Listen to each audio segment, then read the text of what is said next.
हाय। आज इंडिया में हर साल 1 लाख से ज़्यादा स्टार्टअप रजिस्टर्ड होते हैं, लेकिन 10% से भी कम स्टार्टअप सरवाइव कर पाते हैं। क्यों? क्योंकि मैक्सिमम स्टार्टअप फाउंडर एक स्टार्टअप को सही से समझ नहीं पाते हैं और एक स्टार्टअप और एक ट्रेडिशनल बिजनेस में क्या डिफरेंस है उसे वो समझ नहीं पाते हैं, जिसकी वजह से उसे दिक्कत होती है फंड रेज करने में, ग्रोथ प्लान बनाने में और ओवरऑल एग्जीक्यूशन में। इस वीडियो में हम समझने की कोशिश करेंगे कि एक स्टार्टअप क्या होता है, एक स्टार्टअप और एक ट्रेडिशनल बिजनेस में क्या अंतर है। साथ ही में हम समझेंगे कि एक स्टार्टअप के कितने स्टेजेस होते हैं जिसके हो करके उसे गुजरना होता है और कौन कौन से सोर्सेस हैं जहां से वो फंड रेज कर सकते हैं। लास्ट में कुछ थॉट्स दूंगा आपको जो आपको हेल्प करेगी एक फाउंडर माइंडसेट डेवलप करने में। तो चलिए स्टार्ट करते हैं। एक स्टार्टअप क्या होता है? एक स्टार्टअप ऐसे न्यू या यंग कंपनी होते हैं जिसे एंटरप्रेन्योर्स स्टार्ट करते हैं और जिनका पर्पस सिंपल होता है, एक न्यू प्रोडक्ट या सर्विस मार्केट में इंट्रोड्यूस करना और एग्जिस्टिंग प्रॉब्लम को एक नए तरीके से सॉल्व करना या फिर एग्जिस्टिंग मार्केट को डिस्टर्ब करना। एक स्टार्टअप इनोवेटिव होता है और वह एग्जिस्टिंग प्रॉब्लम को एक नए तरीके से सॉल्व करता है। एक स्टार्टअप और एक ट्रेडिशनल बिजनेस में अगर हम डिफरेंस की बात करें तो एक ट्रेडिशनल बिजनेस फोकस करता है एग्जिस्टिंग मार्केट को सर्व करने में और जल्दी से जल्दी प्रॉफिट कमाने में। वहीं एक स्टार्टअप फोकस करता है न्यू मार्केट को क्रिएट करने में, ब्रेक थ्रू टेक्नोलॉजी को डेवलप करने में, एग्जिस्टिंग प्रॉब्लम को एक इनोवेटिव तरीके से सॉल्व करने में। एक स्टार्टअप के पास होता है लीन टीम, एक्सटर्नल फंडिंग और हाई रिस्क। इसी रिस्क से बनता है इनोवेशन जो फ्यूचर में एक न्यू डायरेक्शन देने का काम करता है इंडस्ट्री को। एक स्टार्टअप जस्ट एक न्यू कंपनी या एक सोल्यूशन नहीं होता है, वह खुद में कंप्लीट इंडस्ट्री को एक न्यू शेप देने का भी ताकत रखती है। हिस्टोरिकल फिगर्स को देखें तो हम समझ सकते हैं कि कैसे एक विजनरी लीडर ने कंप्लीट इंडस्ट्री को ही बदल के रख दिया। अगर एक स्टार्टअप की क्वालिटी की बात करें तो एक स्टार्टअप इनोवेटिव होता है, रैपिड ग्रोथ करता है और टेक्नोलॉजी का यूज करके पर्सनलाइज सर्विस देने में सफल होता है। लेकिन इसी के साथ यह भी सच है कि एक स्टार्टअप के साथ हाई रिस्क होता है और अनसर्टेन होता है। मार्केट की छोटी बड़ी चेंजेस इसे बहुत जल्दी अफेक्ट कर देती है। अगर स्टार्टअप के टाइप्स को समझने की कोशिश करें तो हम इसे समझ सकते हैं 3 टाइप्स में। पहला है स्केलेबल स्टार्टअप। स्केलेबल स्टार्टअप उन स्टार्टअप्स को बोलते हैं जो स्टार्टिंग से ही रैपिड ग्रोथ और एक्सपेंशन में फोकस करती है। जनरली उसे हम स्केलेबल स्टार्टअप बोलते हैं। सेकंड है बाइबल स्टार्टअप। बाइबल स्टार्टअप का शुरू से इंटेंशन बहुत क्लियर होता है कि उसे एक लार्ज कंपनी अक्वायर कर ले। ऐसी कंपनी स्टार्टिंग में इनोवेशन में फोकस करता है, ना कि बिजनेस डेवलपमेंट में। और लास्ट है सोशल स्टार्टअप। सोशल स्टार्टअप उन कंपनियों को बोलते हैं जो सोशल इश्यूज को सॉल्व करते हैं। जनरली यह नॉन प्रॉफिटेबल ऑर्गेनाइजेशंस होते हैं और डोनेशन या ग्रांट के पैसों से बिल्ड किया जाता है। एक स्टार्टअप को रन करने में कई तरह के चैलेंजेस आते हैं, जैसे मार्केट कंपटीशन, टीम मेंबर्स की हायरिंग, स्केलिंग और फंड रेज करना। किसी भी स्टार्टअप के लिए यह आसान नहीं होता है। एक गलती और स्टार्टअप फेल हो सकता है। नेक्स्ट है stages of startup. Startup ecosystem में स्टार्टअप को 5 स्टेजेस में बांटा गया है। पहला है आइडिएशन स्टेज। इस स्टेज में एंटरप्रेन्योर्स प्रॉब्लम आइडेंटिफाई करता है और मार्केट रिसर्च करके एक कंप्लीट प्रोजेक्ट रिपोर्ट तैयार करता है। दूसरा है वैलिडेशन और MVP stage, means minimum viable product. इस स्टेज में फाउंडर्स अपने कॉन्सेप्ट के बेस पे एक बेसिक फंक्शनल प्रोडक्ट डिजाइन करते हैं, इन यूजर के साथ में इंटरेक्ट करते हैं और समझने की कोशिश करते हैं प्रोडक्ट मार्केट फिट।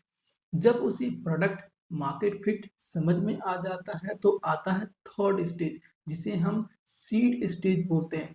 इस स्टेज में एंटरप्रेन्योर्स अपने प्रोडक्ट को मार्केट में इंट्रोड्यूस करते हैं और इनिशियल यूजर्स को अक्वायर करते हैं। यही स्टार्टअप अपना कुछ रेवेन्यू जनरेट करना स्टार्ट करते हैं और फंडिंग रेज करना भी स्टार्ट कर देते हैं। पहला एंजल राउंड, फिर बाद में सीड राउंड करते हैं। इसी के साथ आता है फोर्थ स्टेज, जो है ग्रोथ स्टेज। ग्रोथ स्टेज में स्टार्टअप रैपिड ग्रोथ पे फोकस करती है और टीम मेंबर्स की हायरिंग, ऑपरेशन एक्सपेंड करती है और कोशिश करती है अपने मार्केट में ज़्यादा से ज़्यादा मार्केट शेयर कैप्चर करने की और ज़्यादा मार्केट में प्रेजेंस होने की। यहाँ स्टार्टअप वीसी से series A B C fund raise करना भी स्टार्ट कर देते हैं। कई स्टार्टअप रैपिड ग्रोथ करने के लिए अपने कस्टमर्स को ऑफर देते हैं और कंपटीशन को बीट करने के लिए डिस्काउंट भी देते हैं।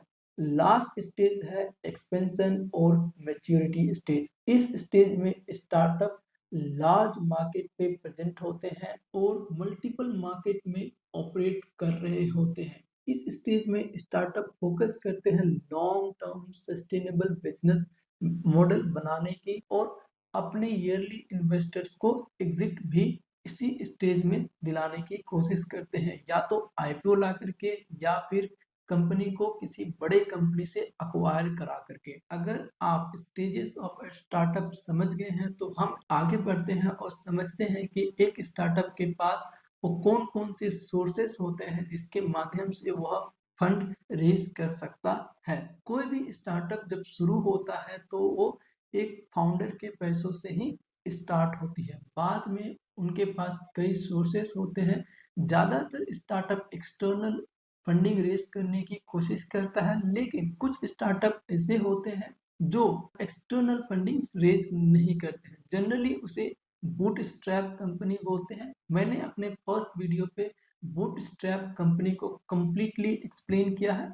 अगर आप चाहें तो उससे इसे देखने के बाद आप उसे देख सकते हैं। अभी हम फोकस करते हैं सोर्सेस के ऊपर। जो पहला सोर्स है वो है गवर्नमेंट ग्रांट और एनजीओ ग्रांट्स। सेंट्रल गवर्नमेंट और state government different different policies run करती है जिससे वह स्टार्टअप को सपोर्ट भी करती है। अगर सेंट्रल गवर्नमेंट की बात करें तो स्टार्टअप इंडिया के माध्यम से अप टू 50 लाख तक का सपोर्ट प्रोवाइड करती है और स्टेट गवर्नमेंट जैसे बिहार गवर्नमेंट स्टार्टअप बिहार के माध्यम से अप टू 10 लाख तक का सपोर्ट प्रोवाइड करती है। उसी तरह कई एनजीओ हैं जो different different scheme CSR funding के माध्यम से स्टार्टअप को सपोर्ट करती है उनके स्टार्टिंग डेज में। जो सेकंड है वो है angel investors. Angel investors generally उन लोगों को बोलते हैं जो ईयरली रिटायर्ड एंटरप्रेन्योर्स होते हैं या किसी बड़े कंपनी में बड़े पोस्ट में काम कर चुके हैं और अब अपनी सेविंग्स को स्टार्टअप में इन्वेस्ट करके अच्छा रिटर्न कमाना चाहते हैं। एंजल इन्वेस्टर किसी भी स्टार्टअप में ईयरली स्टेज में इन्वेस्ट करते हैं लो वैल्यूएशन पे और एक as a mentor as a advisory का रोल प्ले करते हैं। एंजल इन्वेस्टर तभी पैसे बनाते हैं जब वो स्टार्टअप सक्सेस होता है। उसके बाद जो सोर्स है वो है वेंचर कैपिटल्स। वेंचर कैपिटल्स को हम शॉर्ट में वीसीज भी बोलते हैं। वेंचर कैपिटल्स इंस्टीट्यूशनल इन्वेस्टर्स होते हैं जो बहुत ही हाई इन्वेस्टमेंट करते हैं किसी भी कंपनी में at high valuation. Venture capital generally yearly stage जैसे आइडिएशन, वैलिडेशन या फिर सीड स्टेज में सपोर्ट नहीं करती है।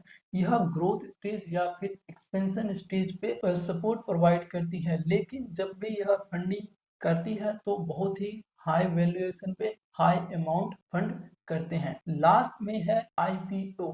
IPO means initial public offering, मतलब अब कंपनी अपना शेयर्स ओपन कर रही है आम पब्लिक के लिए और आम पब्लिक जैसे आप मैं कंपनी में डायरेक्ट इन्वेस्ट करके ओनरशिप ले सकते हैं।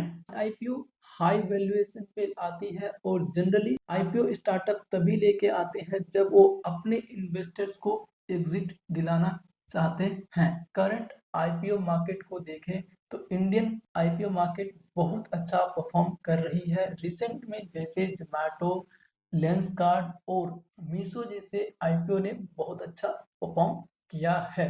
इसी के साथ हम इस वीडियो के लास्ट में आ गए हैं और हमने समझा कि एक स्टार्टअप क्या होता है, एक स्टार्टअप और एक ट्रेडिशनल बिजनेस में क्या अंतर है और कौन-कौन से स्टेजेस हैं जिससे होकर के स्टार्टअप गुजरती है, और साथ ही हमने समझा कि एक स्टार्टअप के पास कौन-कौन से सोर्सेस हैं फंड रेज करने के लिए। आप किस स्टेज में अभी हो, उस स्टेज में होकर के आपको यह समझना होगा कि आप कहाँ से फंड रेज कर सकते हो। फॉर एग्जाम्पल, अगर आप आइडिएशन या वैलिडेशन स्टेज पे हो तो आप गवर्नमेंट ग्रांट एनजीओज में जाकर के फंड रेज कर सकते हैं। वहीं आप अगर सीड स्टेज पे हो तो एंजल इन्वेस्टर्स, या आप ग्रोथ या एक्सपेंशन स्टेज में हो तो आप वेंचर कैपिटल से फंड रेज कर सकते हैं। मैं उम्मीद करता हूँ कि यह वीडियो आपके लिए हेल्पफुल रहा हो। अगर आपका कोई सजेशन है तो आप कमेंट कर सकते हैं और इस चैनल को आप सब्सक्राइब कर सकते हैं। मैं मिलूंगा आपको नेक्स्ट वीडियो में, तब तक के लिए धन्यवाद। जय हिंद।